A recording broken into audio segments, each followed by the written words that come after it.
Fala galera, tudo bem? Eu sou o professor Felipe de História da Oficina de Estudante e hoje o nosso encontro é muito especial porque a gente vai falar de vestibular da segunda fase.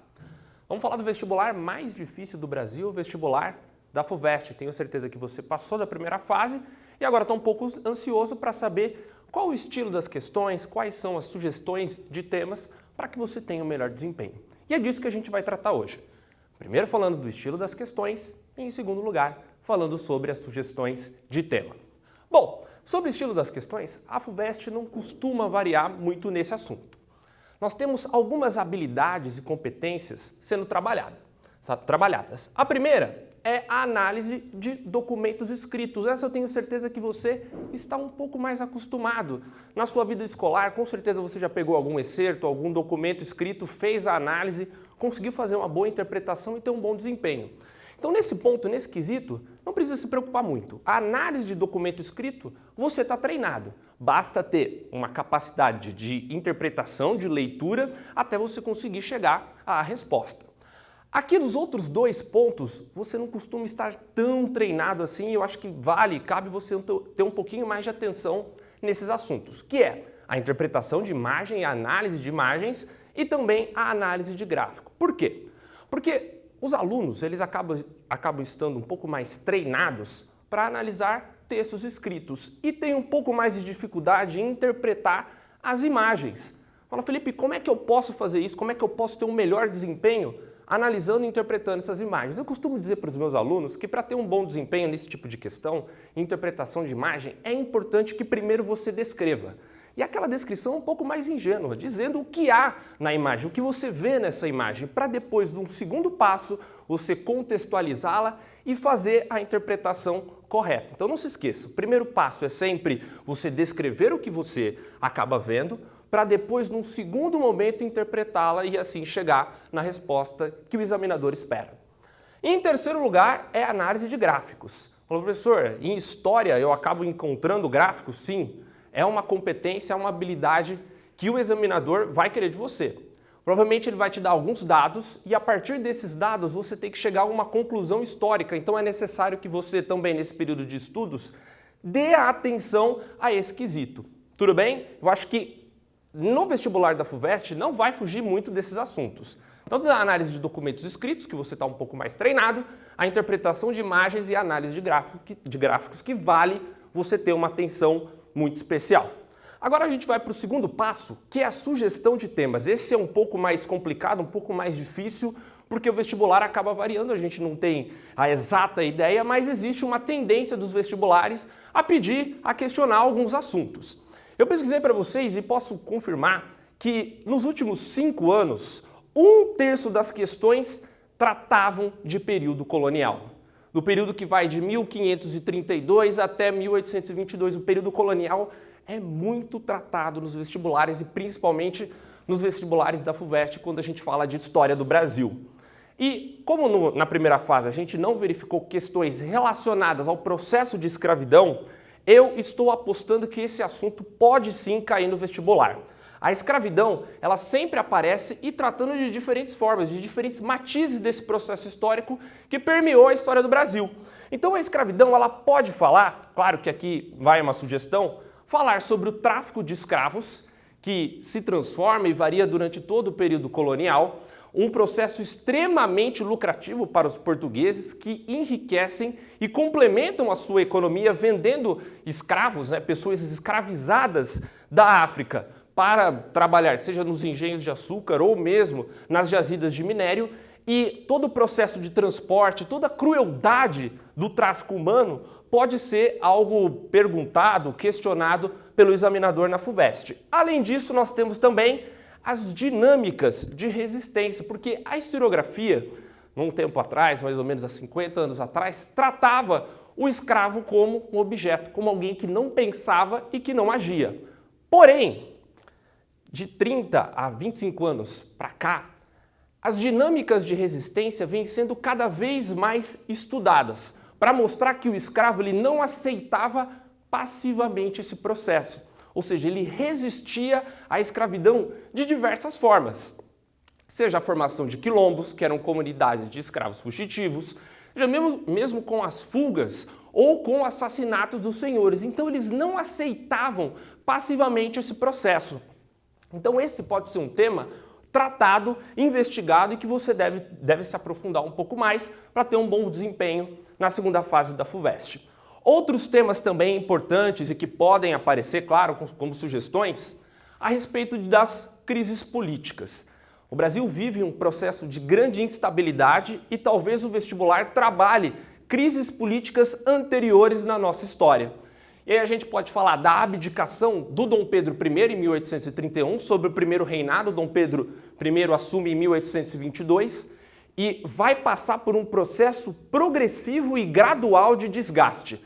Desde a outorga da Constituição de 1824, passando pela Confederação do Equador em Pernambuco, que é um foco de resistência contra o autoritarismo do imperador, até falando sobre o desgaste econômico que o Brasil vive no período, chegando até 1831, em que ele perde todo o suporte, todo o apoio político e que é obrigado a abdicar e aí para Portugal lutar pelo trono português, colocando o Brasil no período regencial.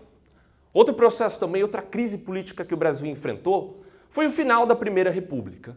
Em 1929, São Paulo e Minas Gerais romperam um acordo que existia anteriormente chamado a política do café com leite. Você se lembra? É o revezamento entre os dois principais estados da federação. São Paulo e Minas Gerais eram os dois principais estados da federação porque eram os dois maiores produtores de café e também tinham os dois maiores colégios eleitorais. Bom, havia um revezamento entre os dois estados, mas com a crise econômica vivida, São Paulo resolve indicar o seu candidato, Júlio Prestes, a ser o novo presidente da República. Claro, deixando Minas Gerais completamente descontente. Minas Gerais acaba formando uma chapa de oposição, a chamada Aliança Liberal, com o apoio dos estados do Rio Grande do Sul e também da Paraíba, e enfrentando-se em eleições, que dá vitória a Júlio Prestes, mas que posteriormente, com a ajuda dos tenentes, Getúlio Vargas toma o poder. Então, falando do final da Primeira República, é necessário que você se aprofunde mais em dois aspectos importantes. Primeiro, o rompimento da política do café com leite, por que isso acontece, e segundo também, a respeito da crise de 1929 nos Estados Unidos. O café era o nosso principal produto de exportação e com a quebra da Bolsa de Nova York em 1929, o café, que era considerado um produto não tão importante no mercado externo, né, era um produto supérfluo, tem as suas vendas diminuídas e, consequentemente, os cafeicultores que perderam poder econômico perdem também poder político. Então não se esqueça, quando for estudar sobre a Primeira República, se atente a esses dois aspectos.